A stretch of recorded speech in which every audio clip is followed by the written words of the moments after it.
नमस्कार, मैं दीपक चौरसिया। आपके अपने शो देश की बहस के साथ हम एक बार फिर से हाजिर हैं। जैसा कि आप जानते हैं, न्यूज नेशन का ये वो मंच है जहां होती है आपके मन की बात। आप जिस मुद्दे को चुनते हैं, हम न सिर्फ उस मुद्दे को पूरे देश के सामने उठाते हैं, बल्कि इस शो में लोग सीधे देश के सामने अपनी बात भी रखते हैं। आज आपने देश की बहस का जो मुद्दा तय किया है वो है ऐसे नशेड़ी सितारों का सार्वजनिक बहिष्कार हो। इसे 70% लोगों ने वोट देकर देश की बहस का मुद्दा बनाना चाहा है। आज इसी पर होगी देश की बहस। इस चर्चा में मेरे साथ एक बड़ा पैनल शामिल होगा, साथ ही आप यानी दर्शक भी जुड़ेंगे, क्योंकि ये देश का इकलौता बहस का शो है जहां हमारे सम्मानित दर्शक अपने ड्राइंग रूम से सीधे हमारे शो में देश के बड़े बड़े राजनेताओं के साथ, बड़े बड़े पैनलिस्ट के साथ बहस करते हैं। बॉलीवुड के अंदर ड्रग्स गैंग की जड़ें कितनी गहरी थी, एयर स्टेट सितारों का एक एक चेहरा बेनकाब हो रहा है। दीपिका पादुकोण, श्रद्धा कपूर, सारा अली खान से लेकर फिल्म मेकर मधु मंटेना वर्मा गंभीर आरोपों के कटघरे में हैं।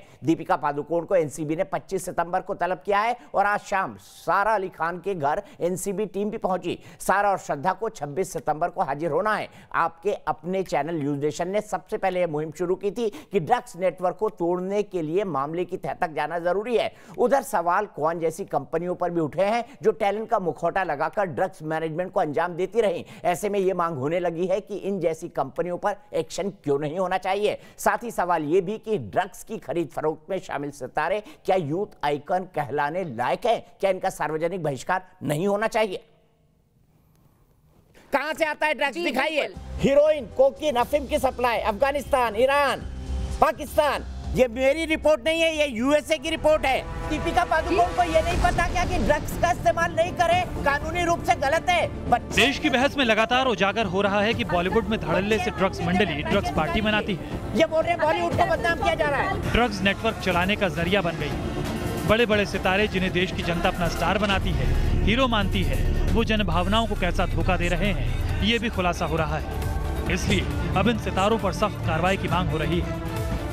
ये रेव पार्टियां कई पुरानी 20 साल पुरानी पार्टीज के नाम हैं जो मिनिमम लोगों में चल रही हैं। अगर इतने सीरियस हम हैं कि ये बंद होना चाहिए, इसका सेवन इंडस्ट्री में नहीं होना चाहिए, हम आइडल जिन्हें मानते हैं उनका नाम इसमें इन्वॉल्वमेंट नहीं होना चाहिए, तो उन्हें पहले ही सजा मिल जाती जिन्होंने शुरुआत की थी। तो शायद इन लोगों का नाम इसमें नहीं आता, ये इतने बड़े पैमाने में बॉलीवुड में एंट्री नहीं होता। क्वान कंपनी से जुड़े फिल्म मेकर मधु मंटेना वर्मा का जया साहा के साथ ड्रग्स पर चैट ने चौंकाने वाला खुलासा भी किया है कि कैसे ड्रग्स की डिमांड की गई थी। जया साहा के अब तक ड्रग को लेकर श्रद्धा नम्रता के चैट भी सामने आ चुके हैं। एनसीबी की जांच के बाद से साफ हो जाता है कि क्वान जैसी टैलेंट का कारोबार करने वाली कंपनियां सितारों और ड्रग पैडलर्स के लिए बिचौलिए का काम कर रहे हैं। इसी वजह से इन कंपनियों पर भी जांच एजेंसीज बारीकी से जांच कर रही है। अब इस तरह की कंपनियों को बैन करने की भी मांग हो रही है। इस क्वान कंपनी की बहुत सूक्ष्म जांच होनी चाहिए, निष्पक्ष जांच होनी चाहिए। कहीं ना कहीं मामला ये भी आ रहा है कि ये ड्रग्स उनके मांगने पर देते थे या खुद ही ड्रग्स में उन लोगों को ऐसा कोई चस्का लगा देते थे कि क्वान कंपनी से ही जुड़ा रहे। आपको बता दें कि क्वान एंटरटेनमेंट के क्लाइंट की लिस्ट में रणबीर कपूर, दीपिका पादुकोण, ऋतिक रोशन, टाइगर श्रॉफ, सोनम कपूर, श्रद्धा कपूर और जैकलिन फर्नांडिस जैसे चर्चित फिल्मी सितारे शामिल हैं। और शक इस बात का भी है कि ऐसे और सितारों की नई लिस्ट भी सामने आ सकती है जो ड्रग्स के धंधे को पालने पोसने का जरिया बन चुके हैं। आज देश की बहस में इसी मुद्दे पर चर्चा हो रही है कि कैसे नशेड़ी गजेड़ी बॉलीवुड के सितारों का सार्वजनिक बहिष्कार हो, क्योंकि ये कोई मासूम बच्चे नहीं जिन्हें कुछ पता ही ना हो।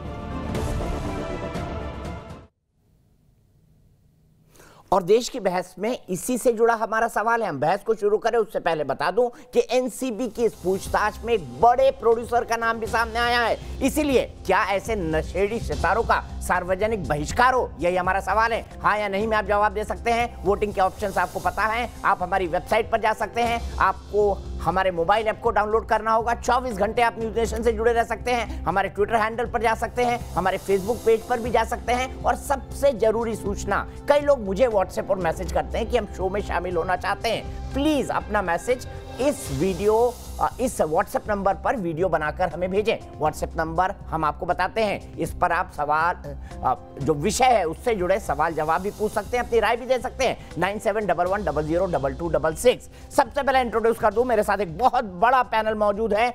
मेरे साथ देश के सबसे जाने माने वकीलों में से एक उज्ज्वल निकम साहब हैं। बड़े बड़े केस लड़े, इन्होंने बॉम्बे ब्लास्ट का केस लड़ा है, 26/11 का लड़ा है, इन्होंने कसाब को अंजाम तक पहुंचाया है, जो अंजाम उसका था। लेकिन भारत की महान कानूनी प्रक्रिया के साथ मेरे साथ जुड़ गए हैं किशोर तिवारी जी, जो कि एक शिवसेना के सपोर्टर हैं। मेरे साथ अर्शी खान है, एक्टर हैं, ये भी बॉलीवुड की सपोर्टर हैं। कंचन अवस्थी हैं, खुद बॉलीवुड से जुड़ी हैं, ये भी एक एक्टर हैं। मेरे साथ मुकेश ऋषि हैं, जो बहुत बड़े एक्टर हैं। और मुकेश भाई, मैं सबसे पहले आपको बता दूं, मैं आपका बहुत बड़ा फैन हूं, बहुत बड़ा फैन हूं। आपके पास मैं आऊंगा, बातचीत शुरू करूंगा, लेकिन ये देश की बहस दर्शकों का मंच है, इसलिए सबसे पहले मैं चलूंगा दिव्या कुकरेती जी के पास देहरादून में। दिव्या जी बताइए, क्या ऐसे लोगों को यूथ आइकॉन कहलाना चाहिए? क्या ऐसे लोगों का अब सार्वजनिक बहिष्कार नहीं करना चाहिए? क्योंकि हम इन्हें यूथ आइकॉन बनाते हैं, और अगर कल को मैं भी कुछ गलत करता हूं, कोई भी आदमी कुछ गलत करता है, तो उससे ये उतारा जाना चाहिए। दिव्या कुकरेती जी का फोन उठ गया है, लेकिन इसी सवाल को मैं लेकर मुकेश ऋषि जी के पास चलता हूं। कानूनी पहलुओं के लिए मैं आऊंगा उज्जवल निकम जी के पास। मुकेश ऋषि जी, क्या वक्त नहीं आ गया है कि ऐसे लोगों को सबक सिखाने के लिए, भले से 2-4 हो, 10-20 हो, 10% हो, 20% हो, हमें नहीं पता, लेकिन इनका सार्वजनिक बहिष्कार होना चाहिए? आप मुझे सुन पा रहे हैं? जी बिल्कुल। ये तो हम देख ही रहे हैं, पिछले कई महीनों से जो चल रहा है वो ज्यादा डीप से डीप होता चला जा रहा है।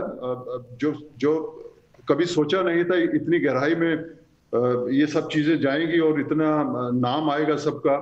मैं इस सोसाइटी की इस बुराई को करते हमने इसे बॉलीवुड तक ले गए हैं, और बॉलीवुड में जो सामने नजर आ रहा है इसको झुठला नहीं मैं सकता हूं, क्योंकि इसके साथ एजेंसियां जुड़ी हुई है। नेशनल एनसीबी एजेंसी है, बड़े बड़े आपके चैनल जुड़े हुए हैं, जो उनकी अपनी खोज है, उनकी अपनी रिसर्च है। उसके बाद आप सब चीजें सामने लाते हैं, और ये कोई अभी यहाँ कोई मजाक की बात तो हो नहीं रही। आप बराबर सबके नाम ले रहे हैं, सब बता रहे हैं, और आपकी रिसर्च के सामने मेरी कोई ऐसी रिसर्च नहीं है। और मैं इस चीज को मानने को तैयार हूं कि ड्रग्स जो है हमारे बॉलीवुड में काफी हद तक जड़ें फैला चुकी है।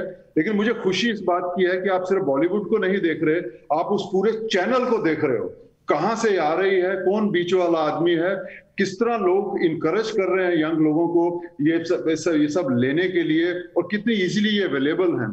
तो मुझे बेहद इस बात का कंसर्न था मेरा कि सारा चैनल का पता चलना चाहिए कि कहां से आ रही है, और उसके बाद ये किस तरह लोगों तक ब्रेन वॉश करके इसे दिया जाता है, ये कह के कि ये आपके अंदर एक ऊर्जा भर देती है। ये एक ऐसी चीज है कि जो नेचर के सामने वो ऊर्जा जो भगवान ने आपके अंदर, आपके शरीर के अंदर डाली है, वो ऊर्जा बिल्कुल किसी काम की नहीं है, कि सारी ऊर्जा जो है वो इस नशे में है। मुकेश जी, आपने मेरे सवाल का जवाब नहीं दिया। आपने अपनी बात रखी, मैं सिर्फ जानना चाहता हूं, और यही सवाल लेकर दिव्या कुकरेती के पास जाऊंगा। क्यों ना हम इनको यूथ आइकन मानते थे, इन कलाकारों का, जब ये इन तरह की चीजों में पाए जाते हैं। कानून कुछ भी कहे, कानून उनको अपने हिसाब से सजा देगा, लेकिन जनता का भी एक फैसला होता है। क्यों ना इनका सार्वजनिक बहिष्कार हो, क्यों ना इनकी फिल्मों का बहिष्कार हो, क्यों ना ये जो इंडोर्समेंट करते हैं उसका बहिष्कार हो? देखिए, क्यों नहीं, लोग इसका रिएक्ट कर ही रहे हैं, सब लोग रिएक्ट कर रहे हैं। किसी को पसंद नहीं आ रही है ये बात। जिन लोगों को वो पूछते थे, जिनका सम्मान करते थे, जिनके दर्शन के लिए घंटों खड़े रहते हैं, आज उनके नाम आ रहे हैं तो उनके दिल टूटे हुए हैं, परेशान हैं। अगर आप फेसबुक पे जाएं तो लोग रिएक्ट कर रहे हैं इस बात को लेके। कोई इसकी प्रेज नहीं कर रहा है कि उनके अपने चाहने वाले जो स्टार थे उनके नाम आ रहे हैं सामने, और उसकी लेके उनका कंसर्न नहीं है। बिल्कुल है सर, और मैं बिल्कुल मानता हूं जो गलत बात है वो गलत बात है। मैं अपना साइड नहीं, मैं ड्रग्स को बिल्कुल समझता हूं। ड्रग्स एक बीमारी है, ये किस तरह फैल गई है उसकी बात मैं सामने रखने की कोशिश कर रहा था, और 100% जो लोग इन्वॉल्व हैं वो सामने आप लोग ला भी रहे हो, और जो उसका जो भी नतीजा निकलेगा वो मेरे ख्याल एक्सेप्ट होगा सोसाइटी को। ठीक है, अर्शी खान, सार्वजनिक बहिष्कार हो? अब देखिए, वो बहिष्कार अपने आप हो जाना है। अर्शी खान से सवाल है मुकेश भाई। जी, जिसने ड्रग्स लिया है, जिनका इन्वेस्टिगेशन हो रहा है, प्रूफ आ रहे हैं, तो जरूर होना चाहिए। ड्रग्स लेना कोई अच्छी बात तो नहीं है, मेरे हिसाब से होना ही चाहिए। होना चाहिए, ठीक है। अभी आप ओपन अप होंगी धीरे धीरे, फिर थोड़ी देर में डिफेंस में आएंगी, उस टाइम पर पहुंचूंगा। शाज़ी आलमी मेरे साथ जुड़ गई है, दिव्या दिव्या कुकरेती जी जुड़ गई है देहरादून से। दिव्या कुकरेती जी, हमने इनको यूथ आइकॉन बनाया है, इनकी भी अपनी मेहनत है, लेकिन अगर कोई गलत करे तो देश की जनता को उसका जवाब देना चाहिए, इनका सार्वजनिक बहिष्कार होना चाहिए।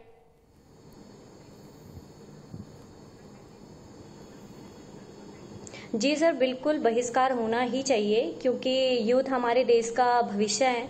और अभी इस क्वांट टैलेंट मैनेजमेंट कंपनी का नाम इसमें आ रहा है कि ड्रग सप्लाई किया जा रहा है, जिसके द्वारा एक्टर और एक्ट्रेस को मैनेजर्स प्रोवाइड किए जाते हैं। और इतने सालों से ये कंपनी इंडिया में एग्जिस्ट कर रही है और किसी को भनक भी नहीं है कि ये ड्रग सप्लाई का काम कर रही है, और इससे इतने बड़े बड़े स्टार्स जुड़े हुए हैं।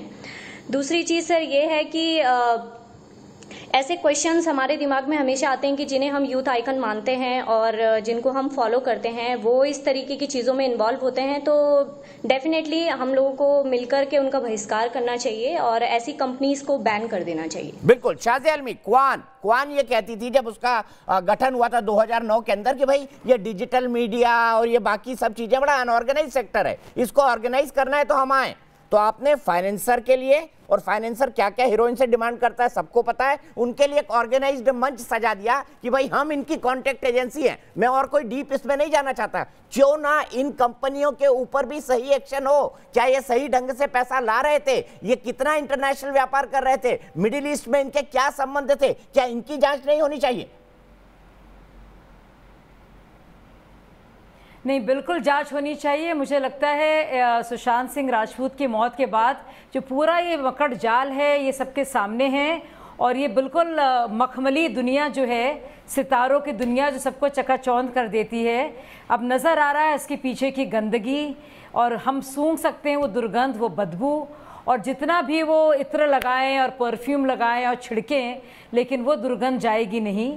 और मुझे खुशी है कि ये बात खुलकर सामने आई है। और देखिए, पॉलिटिक्स को भूल जाइए, इसमें किसी भी पार्टी से परे होकर मैं ये कहना चाहूँगी कि हम लोग सिर्फ दम मारो दम वाले नशे की बात नहीं कर रहे हैं, जिसको वीड या हैश या गांजा कहते थे।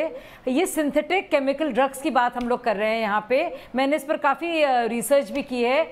New psycho active substances, new psychotropic substances, और ये कैंसर की तरह फैल रहे हैं। ये एक बहुत बड़ी इंडस्ट्री है और ये बहुत ख़तरनाक है। आप जानते हैं जो ड्रग कार्टेल साउथ अमेरिका जैसे देशों में हैं, और भी साउथ एशिया के और भी देशों में हैं, आप देखिए कहीं हम इसका शिकार तो नहीं हो रहे हैं। तो मुझे इस बात की बहुत खुशी है कि आप तफ्तीश कर रहे हैं, तो एक बड़े पैमाने पे कर रहे हैं। और मैं आपको बता दूं, जितने भी बड़े इंटरनेशनल ब्रांड्स हैं, स्पोर्ट्स ब्रांड्स हैं, वो कभी भी उन स्टार्स को जो ड्रग्स के साथ एसोसिएटेड हो या डोमेस्टिक वायलेंस के साथ, घरेलू हिंसा के साथ एसोसिएटेड हो या ड्रग्स के सेवन के साथ एसोसिएटेड हो या उनका नाम हो, वो उनको हमेशा बैन करते हैं। ये इंटरनेशनल सबसे बड़े ब्रांड्स की मैं बात कर रही हूँ। ठीक है, मैं सीधे उज्जवल निकम जी के पास चलता हूँ। स्टार्स मानने के या रोल मॉडल्स मानने के, हमें बहुत हमदर्दी के साथ इन नशेरियों को, जिनको लत लगी हुई है, वैसे देखना चाहिए। ये हीरो नहीं हैं, ये तो दया के पात्र हैं। और बजाय इनको इंडोर्समेंट्स के लिए भेजने के लिए हमें इनको हटाकर, और जो लोग जो बाकायदा श्रम में, मेहनत में, फिटनेस में, बगैर कोकेन के उसमें यकीन करते हैं, उनको हीरो बनाना चाहिए। ठीक है, सीधे उज्जवल निकम जी। उज्जवल निकम जी, बॉलीवुड में इतनी गंदगी, ए लिस्टर्स इस तरह शामिल होंगे, वो लोग जो एक फिल्म के लिए 20-20, 30-30 करोड़ रुपए लेते हैं। सबसे बड़ी बात, ये यूथ आइकॉन भी हैं, इनकी चीजें, इनकी दिनचर्या को लोग ट्विटर पर करोड़ों की संख्या में फॉलो करते हैं, इंस्टाग्राम पर करोड़ों की संख्या में फॉलो करते हैं। क्या आपको नहीं लगता कि इसके मिशन क्लीन अप की बेहद जरूरत है और इसको इंस्टीट्यूशनलाइज होना चाहिए? उज्जवल निकम साहब। दीपक जी बिल्कुल सही है, ये पूरा क्लीन होना ही चाहिए। आपने जो पहले सवाल उठाया था, क्या इन पर सामाजिक बहिष्कार, मैं तो आगे चलकर ये भी कहूंगा, सिर्फ सामाजिक बहिष्कार से ये नशेड़ी के लिए नहीं काम चलेगा। तो ये देखना होगा अभी एनसीबी को, इन नशेड़ियों को किस प्रकार कानूनन सजा दे सकता है। नहीं, अगर इनको सजा मिली, कानून के शिकंजे में नहीं आए, तो आम जनता को इस प्रकार विश्वास हो जाएगा कि ये बड़े कलाकार है, इसलिए इनको छूट दी गई कानून। देखिए, जब 93 का बॉम्ब ब्लास्ट की ट्रायल में चला रहा था, जिसमें एक बॉलीवुड का एक्टर अनलाइसेंस प्रोहिबिटेड वेपन खुद के पास रखा था, और उसे हमने सजा करते वक्त, उसे कोर्ट ने जो सजा दी, उसको वक्त एक सवाल आया था कि क्या उसको एक्टर होने के कारण उसके अच्छे बॉन्ड पे छोड़ा जाए। मैंने कहा नहीं, बिल्कुल नहीं छोड़ना चाहिए। कलाकार हो या कोई हो, आम आदमी को लगना चाहिए कानून सबके लिए बराबर है। और इसीलिए उस प्रकार उसी वक्त मैंने दलील दी थी कि अगर हमको समाज को ये दिखाना है कि कानून सभी लोगों को एक मापदंड से मोजता है, और इसी प्रकार आज जो युवा पीढ़ी यानी आम जनता कहूंगा, युवा पीढ़ी क्यों आम जनता कहूंगा, इस लोगों को, ये कलाकारों को अपने दैवत मानती है और उनको फॉलो करती है। क्या मैसेज जाएगा? आज दूरी हमारा देश में एक प्रकार का ये हो गया है कि कैसे हो गया, लेकिन एनसीबी भी एक जिम्मेदारी है। देखिए कोई सनसनाटी न्यूज नहीं एनसीबी ने बनाना चाहिए। एनसीबी पे बहुत लीगल ऑब्लिगेशन ये है कि अगर अपने हाथ डाला है तो लोगों को विश्वास दिलाना होगा कि हम किसी को छोड़ेंगे नहीं अगर गुनाह किया है। लेकिन कुछ ऐसा नहीं होना चाहिए कि कुछ सेंसेशन क्रिएट करना है, और इसीलिए हमने एक एक एक्टर को बुलाना ये गलत होगा। इसलिए मैं चाहता हूं कि एनसीबी ने जिस प्रकार ड्रग पेडलर के पास से व्हाट्सएप के चैट से जो इंफॉर्मेशन मिली है, उसके लिए कानूनन शिकंजे के लिए क्या क्या सबूतों की जरूरत है, इसका होमवर्क अच्छा करना चाहिए ताकि लोगों को एक अच्छा सबक हम सबको के सामने खड़ा कर सकते हैं। कानूनी तौर पर बताइए सर, लोग जानना चाहते हैं, मुझे भी कई फोन आ रहे हैं कि क्या दीपिका पादुकोण इस चैट के आधार पर जेल जा सकती हैं? क्या श्रद्धा कपूर जेल जा सकती हैं? क्या रकुलप्रीत सिंह जेल जा सकती है? रिया ऑलरेडी जेल में, क्या नम्रता शिरोडकर जा सकती है जेल?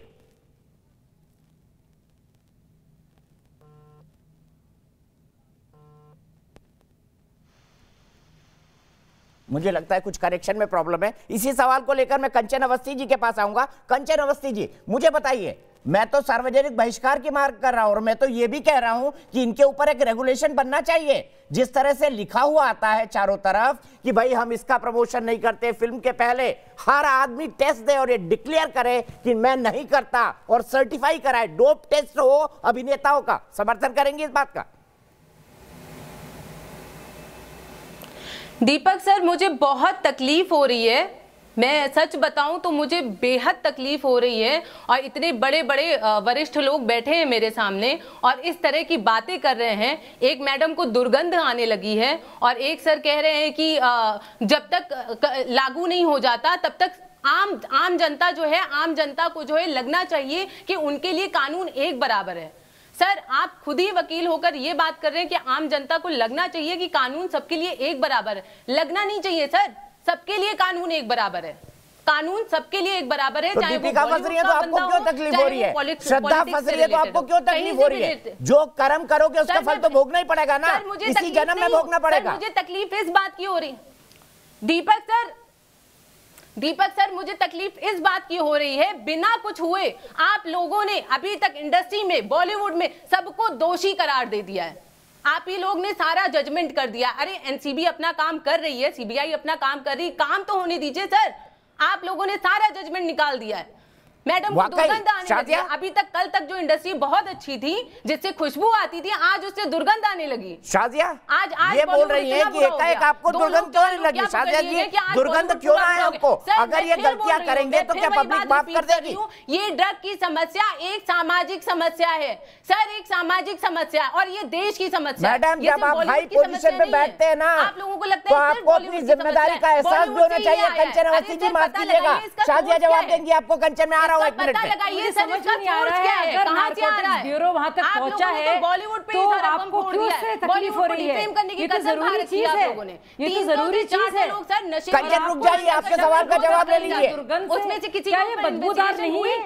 क्या आपको तकलीफ नहीं हो रही है कि लोग फंसे हुए हैं ड्रग्स के कार्टेल में? लेकिन यहाँ पर एक कंपनी है पूरी तरह से हावी है, एक मकड़ कंचन जवाब ले लीजिए, जवाब दे दीजिएगा। एक के ऊपर एक मत बोलिए, आवाज नहीं जाती है। पूरे जाल में जिसमें से यंग एक्टर्स भी इन्वॉल्व हैं और जो टैलेंट हंटर्स हैं वो ड्रग पेडलर्स की तरह काम कर रहे हैं। बहुत खुशी है, एक पूरा रैकेट बना हुआ है। कंचन प्लीज एक एक करके, कंचन अगर आप चैनल में आई है तो थोड़े रूल्स फॉलो करिए। बीच में जितने भी लोग हैं कड़ीगर नशे में लिप्त हैं। कंचन ऐसे किसी को कुछ समझ नहीं आएगा। कंचन आप तस्वीरें जो है लगाई जाती है, एक नाई की दुकान में जाइए, लिखा जाता है विक्रम हेयर सलून मुजफ्फरनगर में। कंचन कहीं ब्रेक लगाना सीखिए। जाइए जौनपुर में। कंचन को ऑडियो डाउन करिए प्लीज, सुनी नहीं रही है बात को। शाजिया खत्म कीजिए आपका आर्गुमेंट 30 सेकंड में। होती हैं, लोग उनके हेयर स्टाइल कॉपी करते हैं, वैसे कपड़े बनवाते हैं। तो आप सोचिए, जब ये लोग पूरी तरह से इसमें लिप्त हैं और ये इतना खतरनाक चीज है, कितने बॉलीवुड स्टार सबसे चहीते जो हैं हमारे देश में माने जाते हैं। मैडम आप देखना भी चाहिए लोगों को पसंद अगर उनमें से इतने लोग लिप्त होंगे उसमें, तो आपको लगता नहीं वो फिक्र की बात है? बताइए कंचन, जवाब दीजिए। और कंचन प्लीज अपने मौके पर बोलिए, अपने आर्गुमेंट 40-45 सेकंड और 1 मिनट तक रखिए। मैं बहस के लिए ही बुलाया है आपको। कंचन प्लीज रूल्स फॉलो करिए। कंचन जवाब दीजिए। निकल कर आ रही है भाई, क्या बदबू नहीं आनी चाहिए? नाम नहीं लिया मैंने, तो ये किसी का नाम लिया मैंने तो नाम नहीं लिया किसी का। मैं कह रही हूँ अगर व्हाट्सएप चैट में नाम आ रहा है बड़े बड़े एक्टर्स का, भाई माल कहाँ है, माल भेजो, तो सुनने में शौक तो लगता है ना। बॉलीवुड में सिर्फ 10 लोग नहीं है, बॉलीवुड में आपको भी आनी चाहिए, बॉलीवुड में आपको भी आनी चाहिए, लोग काम करते हैं, आपको भी आनी चाहिए। मखमली लिबास जरूर हो, लेकिन अगर पैबंद लगे हो ना और पैबंद मखमल से ज्यादा हो जाए तो पैबंद को लोग जरूर देखेंगे। मखमल की जो है वैल्यू खत्म हो जाती है, घर परिवार वाले पैबंद जो है बढ़ता जा रहा है। बैठ के क्या कर रहे हैं आप समझिए, इस मखमली दुनिया से निकलिए और असलियत में जाइए। ये जो पूरी दुनिया है ना चकाचौंध करने वाली, हर कोई हीरो बनने जाता है। वो मुंबई सेंट्रल की वो तस्वीर आती है, वो जौनपुर से निकलता है वो लड़का। कंचन लगातार मत बोलिए, कंचन किसी के साथ 1 मिनट रुकिए, साथ 1 मिनट रुकिए, साथ 1 मिनट रुकिए। है वहाँ पे और कंचना ने बताया खुद अपना एग्जाम्पल लेकर उनके साथ क्या हुआ, तो आप समझिए ये बहुत गंभीरता से हम लोग बात कर रहे हैं। 1 मिनट, कुछ टेक्निकल दिक्कत है। मैं कंचन से बार बार रिक्वेस्ट कर रहा हूं, कंचन लगातार मत बोलिए। मुझे पता नहीं उनको मेरी आवाज पहुंच रही है कि नहीं पहुंच रही है। मानवी के पास मैं जाऊंगा, सीधे मुकेश ऋषि साहब के पास चलता हूं। मुकेश ऋषि साहब, क्या बॉलीवुड का किसी भी तरह का कोई डिफेंस बचता है? मैं बॉलीवुड की बात नहीं कर रहा हूं, इन सितारों की बात कर रहा हूं। मैं नहीं मानता कि पूरा बॉलीवुड नशेड़ी है, लेकिन अगर तालाब के अंदर कुछ मछलियां गंदी है तो लोग मानेंगे ना, हाँ गंदगी तालाब में है। वो तो दिख ही रहा है सामने। हम सब अच्छी तरह से समझते हैं इस बात को कि बॉलीवुड में सब लोग ये काम नहीं कर रहे, लेकिन मैं इसमें सबसे बड़ी बात है कि जो एजेंसियां नाम ले रही हैं इतने बड़े बड़े आर्टिस्टों का, उनका कोई आधार तो होगा। अगर वो आधार है, उस आधार पे बुला रहे हैं उनको, अगर वो वहां जाते हैं, अगर उनका कुछ लेना देना नहीं है तो उसमें वो हीरो बन के ही बाहर निकलेंगे कि भाई उनसे गलती हुई थी। लेकिन जिनकी गलती हुई है, जो कर रहे हैं, वो भी तो सामने आएंगे फिर। तो मैं ये इस बात को महसूस करता हूं कि सफाई का समय आ चुका है, लिड खुल चुका है। इसमें बहुत से लोगों को जिनके नाम आ रहे हैं उनको खुशी खुशी सामने जाना चाहिए। अगर उन्होंने कुछ नहीं किया है तो लोग ताली मारेंगे उनके लिए, ये भी तो है। लेकिन बिल्कुल सही बात है। और अगर गलत नहीं होंगे तो हम खड़े होकर बोलेंगे कि कोर्ट ने बरी कर दिया, हम खड़े होकर बोलेंगे कि इनके ऊपर गलत आरोप लगे थे, बोलेंगे, ये भी बोलेंगे। हम कोई एक तरफा न्यूज चैनल नहीं है। मानवी, मैं आपके पास आना चाहूंगा। मुझे बताइए कि इन हालात में आपको नहीं लगता कि ये लोग जो बड़े बड़े ब्रांड्स का इंडोर्समेंट करते हैं, मुझे बताइएगा कौन कौन जुड़ चुका है? मानवी, इन लोगों को अब सार्वजनिक बहिष्कार के दायरे में आना चाहिए।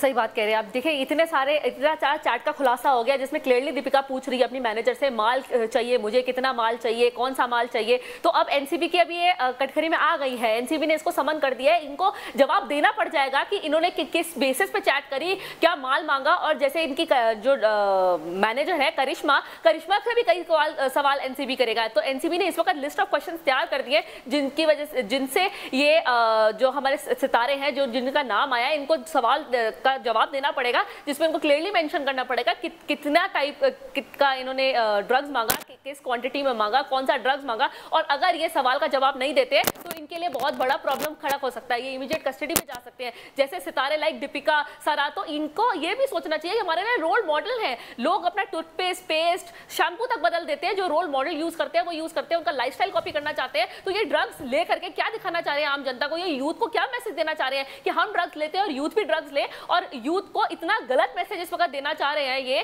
कि जो हमारी यूथ है वो हर चीज उनको देख करके फॉलो करती है। तो इस वक्त मैं बताना चाहती हूँ आपको कि इनका जो इमेज है, इनकी रेपुटेशन इतनी स्टेक पे है, बहुत ज्यादा स्टेक पे। और दीपिका के कहीं ना कहीं वो झलक भी रहा है कि वो इस वक्त घबराई भी है। इवन उनका हस्बैंड भी बहुत घबराया हुआ है, तभी वो लीगल एडवाइस काफी लॉयर से ले रही है कि कैसे करे, क्योंकि 25 को। ठीक है मानवी, उज्जवल निकम साहब फिर जुड़ गए हैं। उज्जवल निकम साहब, क्या इन आरोपों के आधार पर हवालात की हवा खानी पड़ सकती है दीपिका को? इमीडिएट गिरफ्तारी, क्या इन आरोपों में अगर सबूत मिलते हैं तो दीपिका की, सारा अली खान की, श्रद्धा कपूर की, नम्रता शिरोडकर की, उसके अलावा जो अगला नाम है रकुलप्रीत सिंह का, इनकी हो सकती है? कानून क्या कहता है इसके बारे में?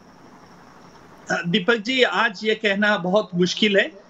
क्योंकि पहले तो एनसीबी को इसकी जांच करनी पड़ेगी, क्या उन्होंने ओथ कंजम्पशन के लिए लिया था, किस क्वांटिटी में लिया था, अगर नहीं कंजम्पशन तो क्या ड्रग ट्रैफिकिंग कर रही थी, कहां से लाया था, किस लाया था, अनऑथराइज्ड पोजीशन था, इलीगल पोजीशन है, ये सभी बात जांच का विषय। तो आज ये कहना उचित नहीं है, उससे जांच प्रभावित हो सकती है, इसलिए मैं इस पे कोई कमेंट नहीं करूंगा कि इसका आगे चलकर नतीजा क्या होगा। लेकिन एक बात जरूर है कि एनसीबी के इस कदम से उन तमाम नशेड़ी लोगों को एक स्ट्रॉन्ग सिग्नल जाएगा कि देखिए, अगर आप इस प्रकार नशा करोगे, ड्रग्स लोगे, तो शायद आप भी कानून के शिकंजे में आ सकते हैं।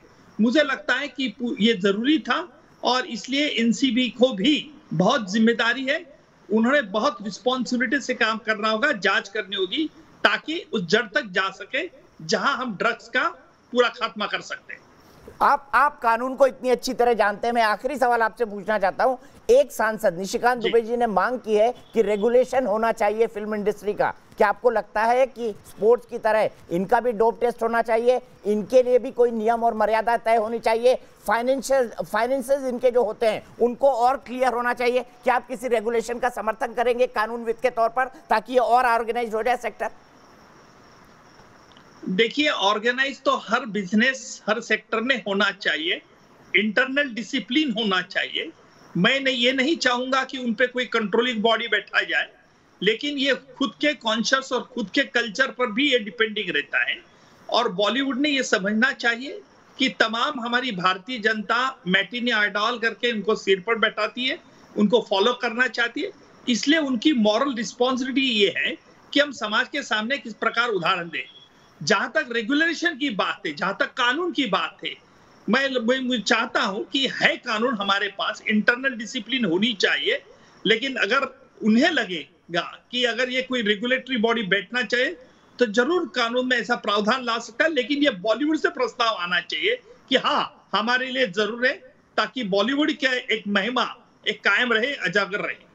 ठीक है, लेकिन सर मैं आपको बताऊं, आपने जिस एक्टर का उदाहरण दिया, संजय दत्त की बात कर रहे थे, संजय दत्त को जेल भी हुई, संजय दत्त को आपने सजा भी दिलाई, लेकिन सवाल यह है कि जब बॉलीवुड 1993 ब्लास्ट के इन्वेस्टिगेशन पर फिल्म बताती है तो संजय दत्त का रोल काट दिया जाता है। क्यों? ब्लैक फ्राइडे में संजय दत्त के किस्से का जिक्र नहीं किया जाता। तो क्या बताना चाह रहे हैं, ये क्या करना चाह रहे हैं? और सेफ संजय दत्त की बड़ी बड़ी कैंपेन चली थी, लेकिन आज अमिताभ बच्चन कहाँ हैं, आज शाहरुख खान कहाँ हैं, आज अक्षय कुमार कहाँ हैं, आज सलमान खान कहाँ हैं, आज बड़े बड़े वो एक्टर्स कहाँ हैं जिनके लिए माना जाता है कि इंडस्ट्री इनके नाम से जाने जाती है, वो क्यों खामोश हैं? तो ऐसे में कैसे मांग आ जाएगी बॉलीवुड के अंदर से? दीपक जी बिल्कुल सही है, ये अवार्ड वापसी गैंग कहाँ गई है? अवार्ड वापसी गैंग आज नहीं आवाज उठा रही है? जिस प्रकार बॉलीवुड में एनसीपी आपको जैन नेहरू इसमें यूनिवर्सिटी में जाके ये लोग रो रहे थे, उस वक्त टुकड़े गैंग क्या कर रही थी? ये सवाल आपने जरूर उठाया है कि आपको लगता है अगर ये खुद नहीं आएगा तो सरकार को भी इसको गंभीरता से सोचना होगा, ताकि हर फील्ड कोई शुद्ध हो। दूसरी बात मैं आपको बताना चाहता हूं, 93 की बॉम्ब ब्लास्ट में उस एक्टर को सजा होने के बाद पूरा बॉलीवुड इकट्ठा हो गया था और बॉलीवुड ने सिग्नेचर कैंपेन चलाया था, Baba you are innocent, we are with you. और इस प्रकार कैंपेन सजा होने के बाद करने के बाद मैंने नोटिस इश्यू की थी कि भाई अगर इस प्रकार आप कैंपेन आगे चालू रखेंगे तो that will amount to contempt of court. आप कोर्ट पे प्रेशर कर रहे क्योंकि अपील पेंडिंग है, इसलिए वो फिर उन्होंने विड्रॉ कर लिया।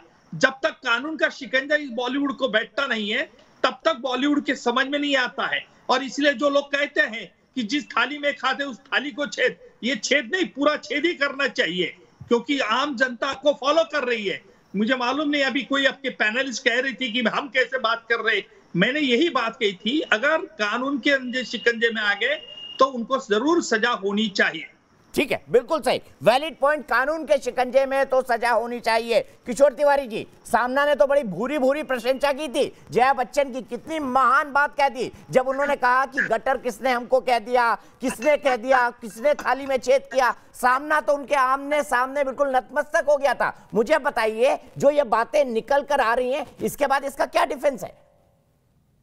नहीं, मैंने हमारे मुख्यमंत्री साहब से बात है और मैं आपको बोलता हूं कि दीपक जी, ये जो ड्रग मुक्त बॉलीवुड की बात है, इस पे हमारी सरकार तुम्हारे साथ है और हमने निर्णय ले लिया है कि एनसीपी जो भी सत्य लेके आएगी उसको आगे करेगी। हमारे भी जो स्टेट यूनिट है और बम्बई यूनिट है उसको भी हमने पैरेलल इन्वेस्टिगेशन के लिए लगा दिया है। अब ऐसा है कि हमारे साथ बम्बई में ही परम सिंह है। बड़ी देर से जागती है सर आपकी सरकार। सरकार सरक रही है, सो रही है या जाग रही है? आपने तो उस दिन बोला दाऊद का मकान टूट जाएगा, मैं मुख्यमंत्री को फोन करके कहूंगा। दाऊद का मकान तो खड़ा है भिंडी बाजार में। अब देखिए अभी तो बम्बई डूब गई है, थोड़ा सब्र लीजिए, सब कुछ हो जाएगा। आपका जो ये होता है ना कि ये खामोश क्यों, वो खामोश क्यों, जब मैं बोल रहा हूँ तो मुझे खामोश कर रहे हैं। नहीं, मैं सवाल पूछ रहा हूँ सर, वो तो मेरा अधिकार है, मैं सवाल पूछ रहा हूँ। आपने उस दिन भी कहा था मैं मुख्यमंत्री जी से बात करूंगा, दाऊद का मकान टूट जाएगा। आप कह रहे हैं मैंने मुख्यमंत्री जी से बात करी है। मुंबई पुलिस अब पैरेलल इन्वेस्टिगेशन करेगी, तो क्या अभी तक मुंबई पुलिस सो रही थी? ऐसा नहीं है, जितना उज्जवल जी बताएंगे कि हमने ही 12,000 करोड़ एक सरकार ने जो नाना साहब पाटेकर, बाला साहब ठाकरे नाना पाटेकर का डायलॉग बोलते थे, एक सरकार ने, वो कहते थे एक मच्छर आदमी को हिजड़ा बना देता है, तो एक सरकार ने मुंबई पुलिस को बना दिया। मुझे पता है मुझे ट्रोल किया जाएगा इस बात को लेकर। नहीं, मैं आपको बोल रहा हूँ कि पूरे देखो कोई बीच में बोल रहा है। सर आपको लगने लगा है कि शिवसेना के बीच में ही कोई बोल रहा है, और बोलते बोलते आप हर बात में गड़बड़ा रहे हैं। अरे भाई मैं मेरी बात सुनो, किशोर मैं जी उज्जवल जी को पूछ रहा हूँ, रुक जाइए। मैं बोल रहा हूँ कि उज्जवल जी को भी मैं बताना चाहता हूँ कि पूरे भारत के केवल 2% ड्रग बम्बई में आती है, और पिछले 2-3 दिन से, और दीपक जी तुमने यहाँ पर क्राइम भी के रिपोर्ट किया है और बीएमसी भी किया है, तो ये जो बदनामी बम्बई की गई वो बहुत गलत हुआ है। और बम्बई को गटर बता दिया क्या, बम्बई में सड़क पे ड्रग बिकती है ऐसा बताया गया। अगर हॉलीवुड में चोर बैठे हैं, हॉलीवुड में ड्रगिस्ट बैठे हैं, तो हॉलीवुड की सफाई होना चाहिए। इसके लिए हमारी सरकार आपके साथ है। नहीं, वो पूछ रही है, मानवी पूछ रही है, आपके पास तो इतने दिन थे ना, ये सफाई आप कर देते। सफाई करने के लिए तो आपको सरकार में बिठाया है ना, सफाई करने के लिए सरकार में, आपको अच्छा शासन देने के लिए, तो आप क्यों बैठे हुए हैं? दीपक जी हमने आए और चालू किया और ये कोरोना आ गया। अब थोड़ा समझ दीजिए, जब एनसीबी ने पूरी आए चालू किया, कोरोना आ गया और दीपिका का आवाज भी रोका, कंगना का आवाज रोका, सॉरी कंगना का आवाज रोका, दीपिका के साथ खड़े हुए कंगना का आवाज रोका। अभी आप दीपिका के साथ खड़े हुए पूरा टाइम, कंगना का आपने आवाज क्यों रोका? अगर कंगना आवाज उठा रही है तो उसके घर में बुलडोजर चलाया जा रहा है, क्यों चलाया जा रहा है? तो दाऊद के घर में बुलडोजर क्यों नहीं चलाया? दाऊद की इमारत क्यों नहीं गिराई? क्योंकि दाऊद लिंक्ड है, दाऊद हर जगह से लिंक्ड है। अगर दाऊद की गिराएंगे तो ड्रग्स कैसे आएगा, टेररिज्म को कैसे प्रमोट करेंगे? क्योंकि आप तो दाऊद की तरफ है। आप मुझे बताइए, अब आप कंगना के लिए क्यों ऐसे बोल रहे हैं? कंगना सही नहीं थी ना, इसका मतलब? मैंने तुम्हारे बीच में नहीं बोला। मैंने क्या बोला गलत? दाऊद का घर आप गिरा नहीं रहे, कंगना की आवाज आप बंद कराना चाह रहे हैं। आप मुझे इस चीज का जवाब दे दीजिए। 2 टुक सवाल है मेरे पास, दाऊद का घर और कंगना की आवाज, बस ये 2 सवाल दे दीजिए। सर जवाब मांग रही है ना सर, लॉजिकल सवाल पूछ रही है। चलिए मानवी नहीं बोलेगी, मुझे जवाब दे दीजिए सर, मुझे जवाब दे दीजिए। मानवी नहीं बोलेगी, वो कह रही है कि आपने कंगना का घर क्यों तोड़ा और दाऊद का क्यों बचा दिया, इसका जवाब दे दीजिए। और इसका भी जवाब दे दीजिए कि जब आप सरकार में आए हैं तो क्लीन अप का काम, अगर कोई गंदगी है तो आपको करना है। आप तो गटर वालों के समर्थन में खड़े हो जाते हैं, सफाई वालों के समर्थन में नहीं खड़े होते, इसीलिए तो शिवसेना पे सवाल उठते हैं। आप दाऊद के साथ खड़े हो जाते हैं कंगना के खिलाफ। अरे शिवसेना एक है, सरकार एक है। मैं सरकार का वर्चस्व रख रहा हूँ और चुस्त दुरुस्त वर्चस्व रख रहा हूँ कि ड्रग मुक्त बॉलीवुड के समर्थन में हम तुम्हारे साथ खड़े। अब तुम्हारे साथ ये किशोर तिवारी कह रहे हैं ना, यही बात उद्धव ठाकरे, आदित्य ठाकरे, शरद पवार कहते हैं, बात खत्म हो जाएगी। अरे भाई देखो, आदित्य ठाकरे कहाँ से ला लिए, शरद पवार कहाँ से ला लिए?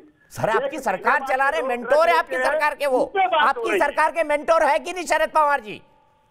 अरे वो तो महाराष्ट्र के मेंटर नहीं, भारत सरकार के मेंटर है। अगर मोदी जी कहे नहीं है तो मैं बताऊंगा।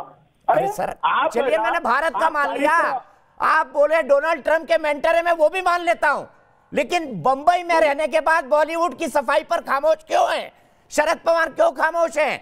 मुझे बताइए, उद्धव ठाकरे क्यों खामोश हैं? युवा सेना के आदित्य ठाकरे क्यों खामोश हैं? अमिताभ बच्चन क्यों खामोश है? जया बच्चन कंगना रनावत की खिलाफत क्यों करती है? सामना में क्यों लिखा जाता है कि जया बच्चन ठीक बोल रही हैं? सामना ड्रग वालों के साथ क्यों खड़ा हो जाता है? सामना रिया चक्रवर्ती का वकील क्यों बन जाता है? सामना ने आज तक एक भी लाइन लिखी कि मुंबई में ड्रग्स नहीं होनी चाहिए? सामना को पढ़ा जाता है, पूजा जाता है मुंबई के अंदर, लेकिन आप लोग लगातार शिवसेना की क्रेडिबिलिटी को खत्म कर रहे हैं इन हरकतों से। मुझे इस बात का अफसोस है। बाला साहब ने जो सालों में बनाया, आप महीनों में गिरा रहे हैं उसको। मैं जेल गई तो मैं तमाम लोगों के नाम बताऊंगी जो इन्वॉल्व थे, इसीलिए ये रिया को सपोर्ट करते हैं, रिया के वकील बन जाते हैं, क्योंकि इनको डर है कि रिया कई लोगों का नाम ले लेगी तो बहुत लोग इन्वॉल्व है जो उनका नाम होगा खुलासा हो जाएगा, पॉलिटिशियन से लेके बॉलीवुड माफिया तक सबके नाम ले लेगी। एक सवाल के लिए उज्ज्वल निकम जी के पास फिर जाऊंगा। उज्ज्वल निकम साहब, बाला साहब का बड़ा फेमस डायलॉग है जो दशहरा रैली में उन्होंने बोला था। वो बोलते थे कांग्रेस पार्टी के बारे में, और नाना पाटेकर के क्रांतिवीर के एक डायलॉग को वो कोट करते थे कि वो बोलते थे मराठी में और हिंदी में डायलॉग बोलते थे। मैं सुना भी सकता हूँ, मेरे पास वो क्लिपिंग है कि एक मच्छर आदमी को हिजड़ा बना देता है। माफ कीजिए इस शब्द का इस्तेमाल कर रहा हूं। क्या एक सरकार ने मुंबई पुलिस को बना दिया? शिवसेना की सरकार। देखिए, सरकार और पुलिस ये दोनों अलग हैं। कानून के हिसाब से पुलिस जब काम करती है तो इंडिपेंडेंट काम करती है। सर ये ईमानदार जवाब नहीं है, आपसे नहीं उम्मीद इस जवाब की। दो टूक बोलिए सर। देखिए दीपक जी, मैं ऐसे कुछ नहीं बात कहूंगा कि जिस पर राजनीति हो सकती है। मैं as a legal expert legal ही कानूनन बात करूंगा। ये आपका सवाल पॉलिटिकल सवाल है और इसलिए पॉलिटिकल पैनलिस्ट हमारे जो मित्र हैं, शिवसेना को रिप्रेजेंट कर रहे हैं, तिवारी साहब, वो जवाब दे देंगे इसका। ठीक है, मैं तिवारी जी के पास जवाब लेने जाऊंगा, लेकिन सीधे चलता हूं शिव कुमार राघव जी के पास, गाजियाबाद में। शिव कुमार राघव जी मेरे दर्शक हैं और इसी सवाल के पास उज्ज्वल निकम जी से मैंने जो सवाल पूछा है, शाजिया वही सवाल मैं आपसे पूछूंगा, क्योंकि किशोर तिवारी सवाल का जवाब नहीं दे रहे हैं। उसके बाद कंचन अवस्थी जी के पास आऊंगा, लेकिन पैनल में मैं सभी से रिक्वेस्ट करता हूं कि प्लीज अपनी बारी में बोले। अगर एक दूसरे से टकराना है मुझे वो बता दें। एक दूसरे पर बोलते रहेंगे तो हम स्काइप पर जुड़े, आवाज नहीं जाती। कुछ डायलॉग्स भी सुनाऊंगा, लेकिन शिव कुमार राघव जी, क्या इनका बहिष्कार नहीं होना चाहिए? क्या इनके ऊपर रेगुलेशन नहीं होनी चाहिए? क्या बॉलीवुड कानून से ऊपर है ये मान लेना चाहिए क्योंकि वो बड़े बड़े सेलिब्रिटी है? देखिए दीपक चौरसिया जी, हमारी आबादी का, भारत की आबादी का एक बहुत बड़ा प्रतिशत युवा है और ये युवा फिल्म इंडस्ट्री के कलाकारों को अपना आदर्श मानते हैं और उनका अनुसरण करते हैं। और इस युवा को देशद्रोही शक्तियां अगर नशेड़ी बना देती हैं तो क्या इन नशेड़ियों को आप पुलिस में लेंगे, भारत की सेना में लेंगे? ब्यूरोक्रेसी में इसको लेकर चयनित करके क्या देश की बागडोर इन नशेड़ी युवाओं के हाथों में देंगे? भारत की सरकारें, भारत की सुरक्षा एजेंसियां, खुफिया तंत्र इनको इन ताकतों को ऊपर नजर रखें और इसको किसी भी सूरत में ईमानदारी से रोकें, ऐसा मेरा मानना है। Valid point. सीधे चलता हूं शाजिया के पास। शाजिया, उज्ज्वल जी से मैंने सवाल पूछा था और किशोर तिवारी जी को फ्रेम रखें। शाजिया जी को रखें, किशोर तिवारी जी को रखें। शाजिया, आप और हम जर्नलिस्ट थे, तब हमने बाला साहब ठाकरे की बड़ी रैली सुनी है। आप तो मुंबई में बेस्ड थी जब आप काम करती थी, मेरे चैनल में हम दोनों एक ही चैनल में काम किया करते थे। बाला साहब ने दशहरा रैली में क्रांतिवीर का एक डायलॉग कोट किया था और उन्होंने कांग्रेस पार्टी के बारे में बोला था, उनके अध्यक्ष के बारे में बोला था और उन्होंने ये कहा था कि क्रांतिवीर में डायलॉग था जो नाना पाटेकर कहते हैं कि एक मच्छर आदमी को हिजड़ा बना देता है। क्या शिवसेना की सरकार ने मुंबई पुलिस को वही बना दिया है? देखिए, सबसे पहले दीपक जी मैं उसके बारे में बहुत कुछ बोलना चाहती हूँ और ये बहुत शर्म की बात है कि बाला साहब ठाकरे के वक्त की जो शिवसेना थी, जो जिस उरूज पे थी, जो उसका अस्तित्व था, जिस चीज़ों में वो यकीन करती थी, और मैं सिर्फ वीर सावरकर के प्रति सम्मान की बात नहीं कर रही हूँ, मैं ढेर सारे उसूलों और सिद्धांतों की बात कर रही हूँ और कांग्रेस के खिलाफ उनकी क्या सोच थी और कांग्रेस की भी क्या सोच थी शिवसेना के बारे में, मैं उस तक नहीं जाऊँगी। एक छोटी सी बात मैं यहाँ पे कहना चाहूँगी अपने किन्नर समाज के भाई बहनों के लिए कि भाई आप किसी भी तरह से हम उनकी भी इज्जत रखें। अपना हमारा किन्नर समाज जो है, कई बार ऐसा होता है अमूमन चाहे फिल्म की भाषा हो या मुहावरों की ज़बान हो, हम अपने अपने किन्नर साथियों को कुछ ऐसा बोल देते हैं, तो हम चाहते हैं उनकी भी इज्जत बरकरार रहे और कम से कम इस डायलॉग को उस तरह से ना यूज़ किया जाए। लेकिन जिस कॉन्टेक्स्ट में और संदर्भ में बाला साहब ठाकरे ने इस बात की बात की थी वो सही कही थी, क्योंकि आप देखिए कि सिर्फ और सिर्फ उद्धव ठाकरे अपनी ताजपोशी के चक्कर में उन्होंने एक एक करके सारे के सारे सिद्धांत कुर्बान कर दिए। कांग्रेस से उन्होंने हाथ मिलाया, एनसीपी से उन्होंने हाथ मिलाया, और आप देखिए चाहे कोई भी चीज़ हो, हम और मैं फिर से कहूँगी, चाहे वो वीर सावरकर की मांग हो, बात हो, या फिर ओवैसी जी के बयानों के पर लेकर उनकी क्या सोच है उसकी बात हो, हर एक बात को लेकर कैसे कॉम्प्रोमाइज और समझौता लगातार वो कर रहे हैं। हम आज के लिए पॉलिटिक्स को विराम देकर सीधे सोनिया मान जी के पास चलते हैं। सोनिया मान जी, बाकी शिव सैनिकों को जो थोड़े बहुत उनके वोटर्स थे उनको, तो मैं तो ये उनके लिए बहुत बुरी ये बात है। और मुझे भाजपा में रहने में और एक आम पॉलिटिकल एनालिस्ट होने में भी असर नहीं होता, लेकिन आप देखिए खुद उनके लिए कितनी बुरी बात है कि उनके घर के लोग उनसे पूछते हैं कि आपको क्या हो गया। मुझे बताइए, ये हो रहा है जो बॉलीवुड में, ये वाकई शर्मनाक है। आपको नहीं लगता कि इन सितारों का सार्वजनिक बहिष्कार हो जाना चाहिए? जी सर, मेरे को भी यही लगता है कि जो लोग ड्रग्स करते हैं उनको सख्त से सख्त सजा मिलनी चाहिए, और अगर वो प्रूव होता है कि एक्चुअल में वो ड्रग करते हैं, क्योंकि हमारे बॉलीवुड एक्टर्स एक यूथ आइकॉन्स हैं और वो हमारे जितने भी लोग पिक्चर देखते हैं सारे उनसे कुछ ना कुछ इंस्पायर होते हैं। तो आई बिलीव कि जो लोग ड्रग करते हैं तो उनको सख्त से सख्त सजा मिलनी चाहिए। बिकॉज जैसे सिरसा जी ने पीछे बोला था कि उड़ता पंजाब फिल्म बनी थी तो पंजाब को पूरा दिखा दिया गया था उड़ता पंजाब में कि सारे ड्रग्स करते हैं, बट मैं ये भी मानती हूँ कि मैं खुद बॉलीवुड इंडस्ट्री में हूँ, पांचों उंगलियां एक बराबर नहीं होती, कुछ लोग ड्रग करते हैं कुछ लोग नहीं करते, पर जो लोग ड्रग करते हैं उनको सख्त से सख्त सजा मिलनी चाहिए। ठीक है, मिलनी चाहिए, आप ये कह रही हैं। लेकिन सीधे कंचन अवस्थी जी के पास जाऊंगा। कंचन जी, मुझे बताइए, अब तो पूरा देश एक सुर में कह रहा है, अब कैसे डिफेंड करेंगे बॉलीवुड को? आपको नहीं लगता कि यहाँ दुर्गंध आ रही है? आपको नहीं लगता यहाँ बदबू है? आपको यहाँ नहीं लगता कि अब सेंट से काम नहीं चलेगा, अब विदेशी परफ्यूमों का काम नहीं चल पाएगा बॉलीवुड पर? सर बिल्कुल दुर्गंध नहीं आ रही है, वही मैं बोल रही हूँ सर। पंजाब हो चाहे महाराष्ट्र हो चाहे उत्तर प्रदेश हो, मैं क्या कह रही हूँ, चाहे पंजाब हो महाराष्ट्र हो चाहे उत्तर प्रदेश हो, ड्रग एक सामाजिक समस्या है, चाहे बॉलीवुड में हो चाहे पंजाब में हो चाहे उत्तर प्रदेश में हो। ये देश के हर कोने से सफाई होनी चाहिए, और आज अगर बॉलीवुड में सफाई शुरू हुई है तो बहुत अच्छी बात है। अगर 10 से 20% लोग निकलते हैं तो इसका मतलब ये नहीं कि पूरे बॉलीवुड में दुर्गंध आने लगी है, पूरे बॉलीवुड में बहुत दिक्कत आ गई है, बहुत बदबू आने लगी है। ये शब्द कहना बहुत गलत होगा। इससे आपको पता नहीं है कि अगर जब आप ये बोलते हो पूरे बॉलीवुड से दुर्गंध आ रही है, इसका मतलब आप बॉलीवुड में काम करने वाले 50 लाख लोगों के लिए ये बात कर रहे हो। ठीक है, सीधे मानवी तनेजा, क्या बॉलीवुड दीपिका पादुकोण नहीं है? क्या दीपिका पादुकोण बॉलीवुड की टॉप एक्ट्रेस नहीं है? क्या दुनिया में बॉलीवुड? कंचन जी रुक जाइए प्लीज, मुझे सवाल करने दीजिए। दीपक, क्या हमें ये पता क्या इससे दुर्गंध नहीं आनी चाहिए? मानवी तनेजा, कंचन रुक जाइए प्लीज। कंचन और मानवी तनेजा आमने सामने। पूरा बॉलीवुड नहीं, लेकिन हाँ जैसे तमाम एक्ट्रेस, जैसे ए लिस्ट एक्टर दीपिका जैसे ए लिस्ट एक्टर है जिनको बॉलीवुड इस वक्त उठ करके देखता है। अगर हम बॉलीवुड का नाम लेते हैं तो तुरंत ही कुछ एक्टर्स एक्ट्रेस है सबसे पहले नाम आता है। तो हाँ, मैं आपकी बात से इतना तो सहमत हूँ कि पूरा बॉलीवुड नहीं, लेकिन जैसे A list actors like Deepika Padukone और सारा अली खान, इन लोगों के अगर नाम आ रहे हैं, इनका चैट है और जिसमें इन्होंने चैट में क्लियरली बोला है माल चाहिए। आप मुझे बताइए, आप ये ऐसी लैंग्वेज यूज कर रहे हैं तो यूथ को क्या मैसेज देना चाहते हैं? क्या लेगा वो जो यंगस्टर है? आपकी टूथपिक को रिप्लेस कर देता है, जो एक इंडस्ट्री आप खराब नहीं कर सकते। कंचन, आपका टाइम मानवी बोली थी क्या? कंचन इंडस्ट्री नहीं है, बॉलीवुड इंडस्ट्री नहीं है, हमारी मीडिया इंडस्ट्री हो, हमारी पॉलिटिक्स इंडस्ट्री हो, बहुत सारे ढेर सारे तमाम डिपार्टमेंट है जहाँ पर हर जगह हर तरह के लोग पाए जाते हैं। 10 से 20% लोग पाए जाते हैं, बट इसका मतलब ये नहीं कि पूरा बॉलीवुड दुर्गंध देने लगा।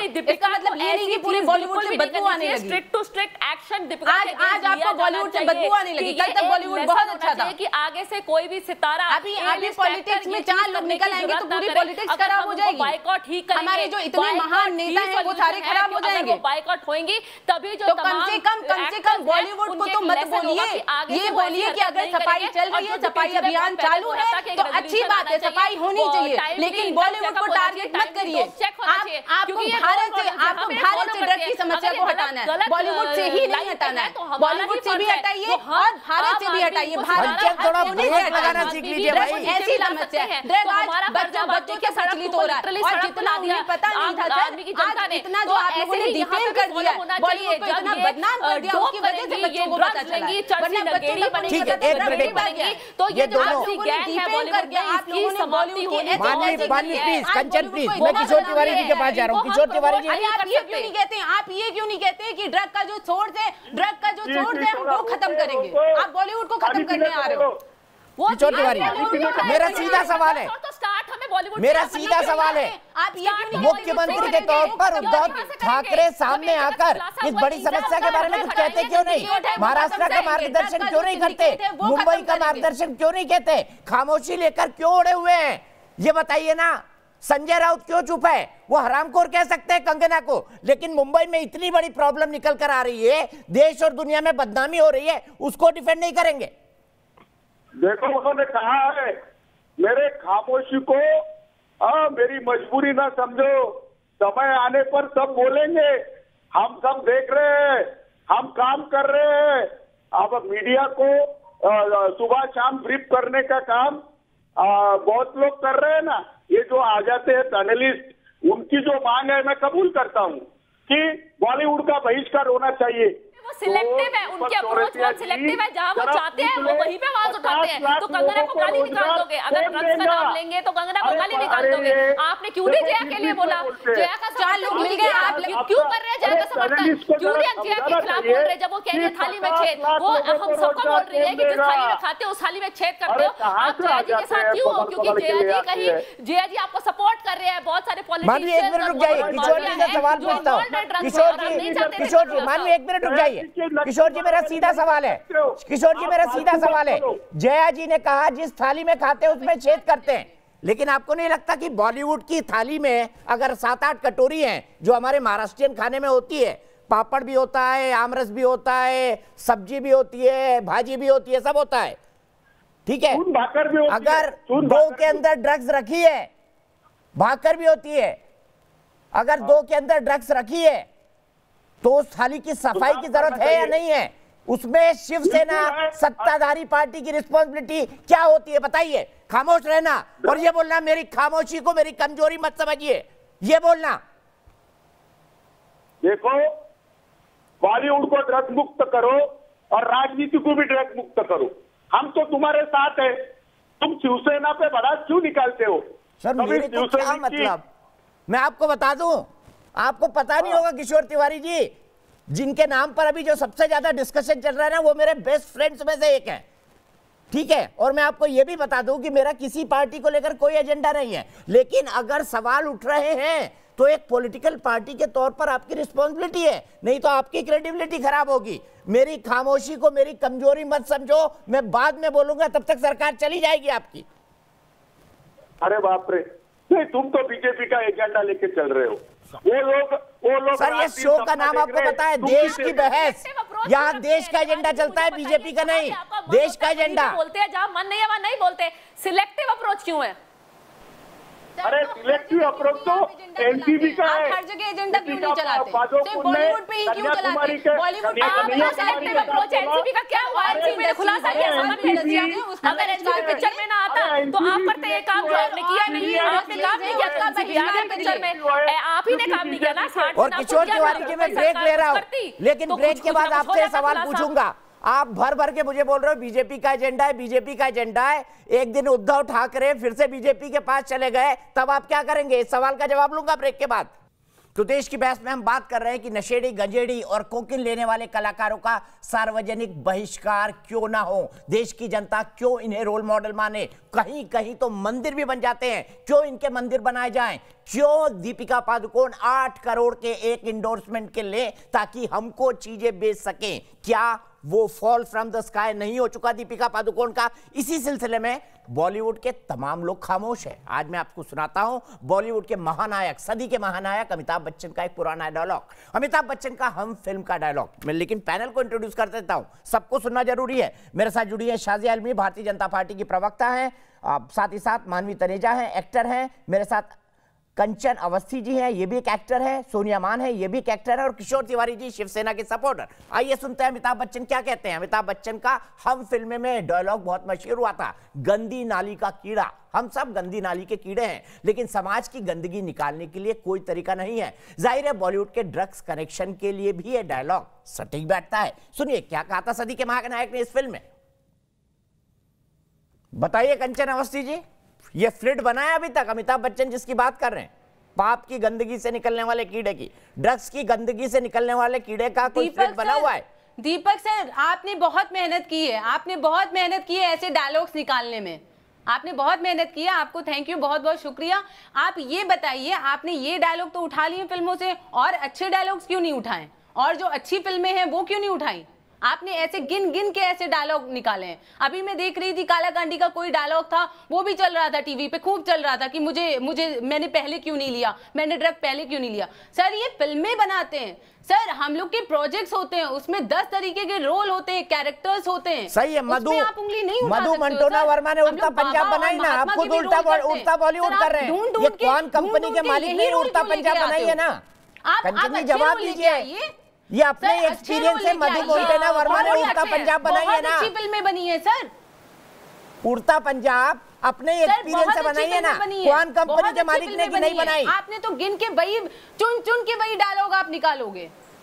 नहीं मुझे बताइए ना, उड़ता बॉलीवुड वाले उड़ता पंजाब उन्होंने बनाई है कि नहीं बनाई है? सब्जेक्ट होते हैं, आप किसी एक सब्जेक्ट पे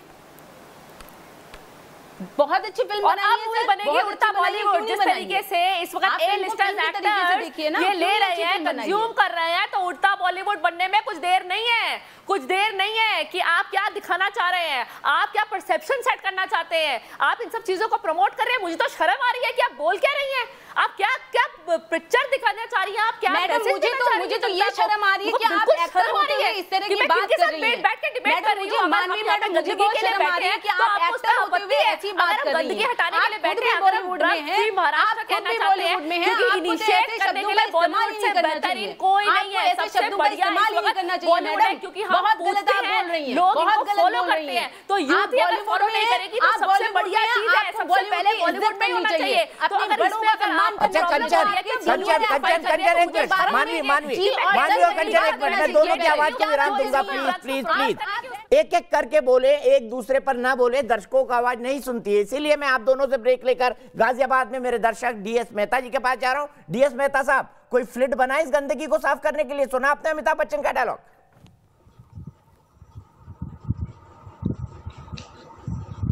सर एक बात सुनिए, कारण क्या है कि हम यहाँ पर हर एक चीज में फिल्मों वालों को लेते हैं। हम कभी एजुकेशन वालों को, कभी साइंटिस्ट को, कभी बड़े बड़े लोग को नहीं लेते। हम सोचते हैं कि जो फिल्म वाले बना रहे हैं वो सब चीज़ ठीक है, जबकि हमें एजुकेशनिस्ट को और साइंटिस्टों को उनको लेना चाहिए। लेकिन हमारे समाज का आईना ये हो चुका है कि हम हर एक चीज़ में हम लड़ क्यों ले रहे हैं? क्योंकि सिनेमा वाले बोल रहे हैं, हम सिनेमा वालों को अपना आदर्श लेते हैं। अफसोस की बात है, इस देश की ये प्रजातंत्र देश है, लेकिन मुझे कहना पड़ेगा, अफसोस है बहुत मुझे अपने देश पर। और वैसे हमारे देश बहुत महान है, संस्कृति बहुत महान है, लेकिन अफसोस की बात यहाँ पर जो इंटेलेक्चुअल लोग हैं इनको अवॉइड किया जाता है। जो खेल वाले हैं, जो फिल्म वाले हैं, इनको प्रोजेक्ट किया जाता है। वो बात सही है सर, इस देश में हमारे देश के एक महान नायक अब्दुल कलाम भी हुए, जो अखबार बेचा करते थे और बाद में महान वैज्ञानिक और राष्ट्रपति बने। हमको इसके लिए भी इस देश को सलाम करना चाहिए। बहुत बहुत शुक्रिया मेहता साहब। लेकिन सही बात है, इन गलत लोगों को समाज का आदर्श, समाज का यूथ आइकॉन कभी नहीं बनना चाहिए। सीधे चलता हूं मैं सोनिया मान जी के पास। सोनिया मान जी, सहमत है आप कंचन अवस्थी जी से? जी बिल्कुल सर, सही कह रहे हैं वो, क्योंकि हमारे देश में बहुत से ऐसे लोग हैं जो यूथ आइकॉन डिजर्व करते हैं, जो आर्मी फ्रंट पे जाके सोल्जर्स लड़ते हैं और जो हमारा देश का नाम जाके रोशन करते हैं, जैसे बहुत सारे प्लेयर्स हैं। और बहुत इंस्पिरेशनल चीजें सिखाते हैं, बच्चों को हेल्थ फिटनेस की तरफ लेके जाते हैं।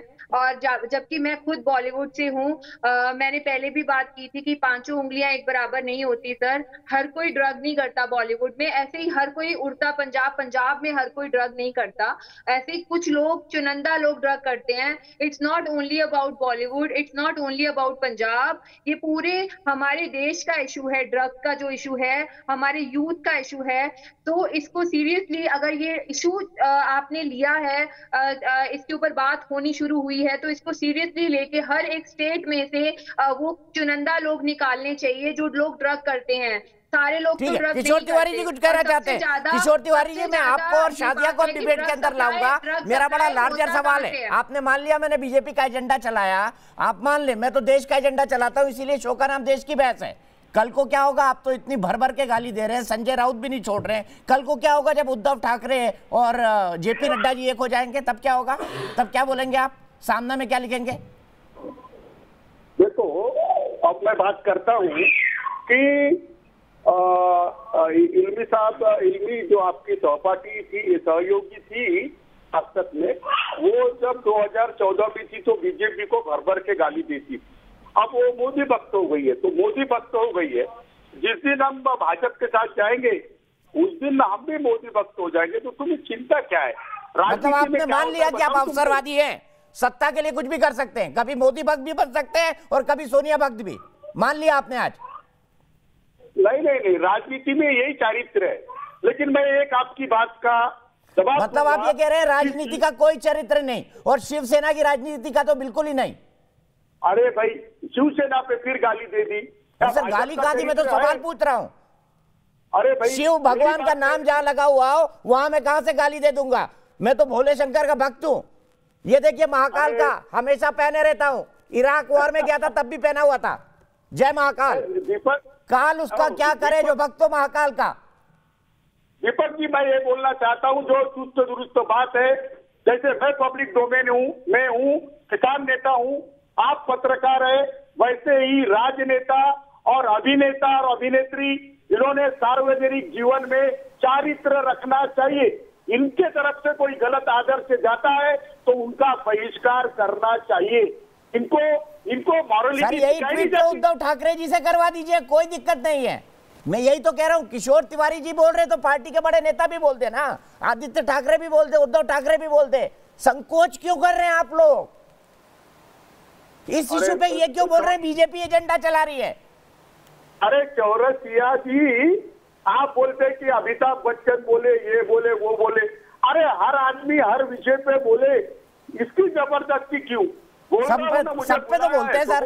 अभी थाली भी आ गई, छेद भी आ गया जया बच्चन का, थाली भी आ गई, छेद भी आ गया। अब कहाँ गई थाली, अब कहाँ गई गंदगी? बताइए ना, जवाब नहीं मांगे देश की जनता। नहीं, वो उनका क्या संदर्भ था जया जी जाने। तो आप बताइए ना, सामना ने क्यों तारीफ छापी उनकी? आपके पार्टी के मुखपत्र ने क्यों छापी? देखिए, पार्टी का मुखपत्र पार्टी की भूमिका रखता ही है, ऐसा नहीं है। अरे गजब हो गई, ये तो पहली बार सुन रहा हूँ किशोर तिवारी जी। अरे सुनिए ना, एक मिनट, शादिया को लाइए। शादिया, इन्होंने बोल दिया भाई राजनीति में तो चलता है। आज सोनिया जी के साथ है, कल बीजेपी के साथ होंगे। बोलिए कुर्सी के लिए बाबा तो कुछ भी करेगा। देखिए, वो तो ये कह रहे हैं कि जया बच्चन की थाली के छेद की बात के वो तो सही मान रहे हैं, लेकिन साफ जाहिर है कि थाली का बैंगन कौन है ये तो दिख गया, ये तो साफ जाहिर है। तो थाली का बैंगन कौन है ये दिख रहा है हम सब लोगों को, और हम जानते हैं कि कहाँ पे खड़ी हुई है शिवसेना इस वक्त पर। और मैं अगर इनको लगता है कि भाजपा इसको एक मुद्दा बना रही है, तो मैं इन भाई साहब से सवाल पूछना चाहूंगी कि अव्वल तो ये मुद्दा जो है देश बना रहा है। क्या आप जानते हैं कितने करोड़ लोग ये जानना चाहते हैं कि मुंबई पुलिस ने इतनी लापरवाही, मुजरिमाना लापरवाही क्यों बरती हुई, सब जानना चाह रहे हैं दिशा सालियान की मौत कैसे हुई, उनकी फाइलें, मौत की फाइलें जो थी, जो पुलिस स्टेशन में थी, वो डिलीट कैसे हुई, सुशांत सिंह राजपूत की जो पूरी पोस्टमार्टम रिपोर्ट थी उसको लेकर इतनी ढेर सारे सवालिया निशान क्यों हैं, सब जानना चाह रहे हैं कि मुंबई पुलिस और उसके चक्रवर्ती के साथ बात कर रहे थे, सब अभी भी जानना चाह रहे हैं कि उद्धव ठाकरे की सरकार और मुंबई पुलिस क्यों काम नहीं कर पाई, जिसकी वजह से एनसीबी को आना पड़ा, सीबीआई को आना पड़ा, ये काम क्यों नहीं कर पाई, आखिर ऐसी क्या मजबूरी है भाई साहब, ये तो बता दीजिए। ठीक है, बताइए किशोर तिवारी क्या बताइए, शाजिया जवाब ले लेते हैं, शाजिया जवाब ले लेते हैं, ऐसी क्या मजबूरी थी? लोग जानना चाह रहे हैं कि ऐसा क्या छुपाने की कोशिश है, क्या छुपाने की कोशिश है, बताइए तिवारी जी। मुझे सवाल फिर से करना पड़ेगा भाई, कुछ तो है जिसकी पर्दादारी है भाई साहब। ये बताइए कि सुशांत सिंह राजपूत केस हो, कंगना रनावत केस हो, रिया चक्रवर्ती का समर्थन हो, सुशांत सिंह के परिवार के खिलाफ बोलना हो, इसमें शिवसेना को इतनी जल्दी क्यों थी? और अब जब ड्रग का खुलासा हो रहा है, शिवसेना अपनी भूमिका साफ क्यों नहीं करती? देखिए, सुशांत सिंह के मामले में जो पांडे जी, रॉबिनहुड पांडे का रवैया अब ख्याल में आया, सुशांत सिंह के फादर को बीजेपी की सीट दे रहे, ये भी ख्याल आया, कंगना रनावत बीजेपी की स्टार प्रचारक हो रही, ये भी ख्याल में आया। अब ये बीजेपी का एजेंडा है या शिवसेना का एजेंडा है? एक सिनेमा के हीरो ने आत्महत्या की और उसको लेकर आप लोग 2.5-3 महीने से बोल रहे हैं, इस बीच ये लोगों का एजेंडा है। सर किशोर तिवारी जी, आप इतने सेंसिटिव आदमी हैं, किसानों के बारे में बोलते हैं, किसानों की आत्महत्या का मुद्दा उठाते हैं, हर एक जान कीमती है सर। आप कैसे रिडिक्यूल कर सकते हैं कि एक सुशांत सिंह राजपूत ने आत्महत्या की? एजेंडा क्या है? आप कैसे रिडिक्यूल कर सकते हैं? अरे एक अभिनेता ने आत्महत्या की, मैं तो कह रहा हूं दिशा सालियान ने सेवन करने वालों को, ड्रग के पूरा जो काम कर रहे हैं, जो मकर जाल है उसको बचाने का, ये आपका एजेंडा है। अगर आपका यही एजेंडा है तो आपका एजेंडा मुबारक हो। अगर मुंबई पुलिस और महाराष्ट्र सरकार का ये एजेंडा है कि नशेड़ियों को बचाना है, चरसी लोगों को बचाना है, तो मुबारक है आपको आपका एजेंडा। पर देश आपके साथ नहीं है, सुन लीजिए आप। तुम्हारा अगर आप नशेड़ियों को बचाने का एजेंडा बना रहे हैं, अगर आपका कॉमन मिनिमम प्रोग्राम ये है महाराष्ट्र की सरकार का, अघाड़ी सरकार का, तो आपको मुबारक है अपना एजेंडा भाई साहब, आपको मुबारक है। मुझे शर्म आती है कि आपका ऐसा एजेंडा है भारत के कि सीबीआई को आना पड़ा, देश का अच्छा सर मन भटकाव करने के लिए। सर किशोर तिवारी जी आखिरी सवाल, किशोर तिवारी जी आखिरी सवाल, दाऊद का भिंडी बाजार घर तोड़ने का मुहूर्त कब निकलेगा शिवसेना की तरफ से? पंडित जी भेजू, बनारस के भेजू, आपको पहले बुला लूंगा, बनारस के भेजू, आपको पहले बुला लूंगा, आपको बुला लूंगा। नहीं सर, मैं तो अपने आप पहुंच जाऊंगा। मुहूर्त कब निकलेगा बता दीजिए। महिला से इतनी बड़ी सरकार एक महिला से डर गई, मतलब अभी और घर तोड़ेंगे आप? सुप्रीम कोर्ट नहीं किशोर जी, इतनी बड़ी सरकार बोल दिया, किशोर जी ने बोल दिया, अभी हमारे खिलाफ बोलने वालों के घर तोड़ना बाकी है। शाजिया जी बोल दिया किशोर तिवारी जी ने, अभी हमारे खिलाफ बोलने वालों के ये क्या शक्ति प्रदर्शन कर रहे हैं आप? सर बताइए ना, किसका घर टूटने वाला है? शक्ति प्रदर्शन तो देखिए कि कंगना के सवालों का जवाब हो रहा है बुलडोजर से। तोड़ेगा उसका घर तोड़ेंगे। क्या शक्ति प्रदर्शन? अरे सर आपको बोला ना, अभी जो हमारे खिलाफ बोला ऐसे कई घर तोड़ने बाकी हैं, किसका घर तोड़ना है और दाऊद का बचाना है और किसका तोड़ना है? नहीं मकान आप तोड़ दीजिए, लेकिन लोगों के हौसले को, लोगों की हिम्मत को, ठीक है, इसी बात पर ब्रेक लूंगा, इसी बात पर ब्रेक लूंगा, इसी बात पर ब्रेक लूंगा। शाजिया रुकना पड़ेगा हमें, क्योंकि अफसोस हमारे पास वक्त इतना ही है। क्या नशेड़ी सितारों का बहिष्कार होना चाहिए? 98% लोग बोलते हैं हाँ, और देश की बहस देश का एजेंडा सेट करता है। इसी एजेंडे के साथ आगे बढ़ेंगे। कल कई बड़े खुलासे करने वाले हैं देश की बहस में, रात ठीक 8:30 बजे। आप जुड़िएगा जरूर।